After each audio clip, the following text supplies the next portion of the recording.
Rubber പാൽ ഉറയൊഴിക്കുന്നത് കാണാൻ എനിക്ക് ഭയങ്കര ഒരു കൗതുകമാണ്. കാരണം എനിക്ക് എപ്പോഴും ഇങ്ങനെ പാൽ ഉറയൊഴിച്ച് പിറ്റേ ദിവസം അത് തൈരായിരിക്കുന്നത് കാണാനും ഇഡലിക്ക് അരച്ച് വെച്ചിട്ട് അത് പിറ്റേ ദിവസം ഇങ്ങനെ പൊങ്ങി ഇരിക്കുന്നത് കാണാനും ഭയങ്കര രസമാണ്. അപ്പോൾ ഇതും എനിക്ക് അതുപോലെ തന്നെ തോന്നി. റബ്ബർ പാലെടുത്തിട്ട് വന്ന് അതിനകത്ത് ഒരു റേഷ്യോയിൽ അതിനകത്തേക്ക് ആസിഡുമായിട്ട് മിക്സ് ചെയ്ത ശേഷം ഇതുപോലെ ട്രേയിൽ ഒഴിച്ചു വയ്ക്കുന്നു. അത് രാവിലെ ഒഴിച്ചു വയ്ക്കുന്ന പാല് ട്രേയിൽ ഉച്ച കഴിയുമ്പോഴത്തേക്കിനും അതിങ്ങനെ തൈര് ഇങ്ങനെ സെറ്റായിരിക്കുന്നത് പോലെ ഇതിങ്ങനെ സെറ്റായിട്ടിരിക്കും. അതിനുശേഷം അത് കഴുകിയെടുത്തിട്ട് ഷീറ്റ് പോലെ കഴുകിയെടുക്കും. അത് കഴിഞ്ഞ് അതുകൊണ്ട് മെഷീനിൽ അടിച്ച് റെഡിയാക്കും. അപ്പോൾ ഇങ്ങനെ ഇത് ആസിഡുമായിട്ട് നമ്മുടെ രാവിലെ എടുത്ത പാല് മിക്സ് ചെയ്ത ശേഷം ട്രേയിൽ ഒഴിച്ചൊഴിച്ച് വയ്ക്കുകയാണ്.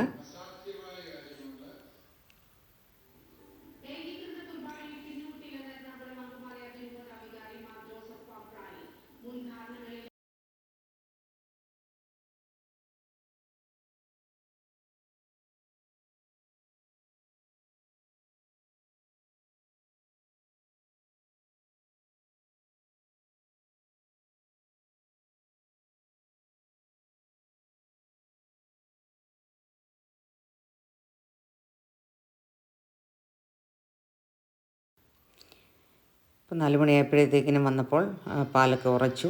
അപ്പോൾ ആ പാല് സെറ്റായ സാധനം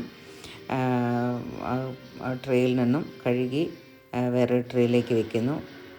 അപ്പോൾ നല്ല അപ്പം പോലെ ഇങ്ങനെ ഇരിക്കും. നമ്മുടെ തൈരൊക്കെ ഇങ്ങനെ കട്ടിയായിട്ടിരിക്കുന്ന പോലെ തന്നെ അങ്ങനെ ഉറഞ്ഞിരിക്കുന്നു. അപ്പോൾ അതെല്ലാം കൂടെ എടുത്ത് കഴുകി വേറെ ട്രേയിലേക്ക് വെക്കുന്നു.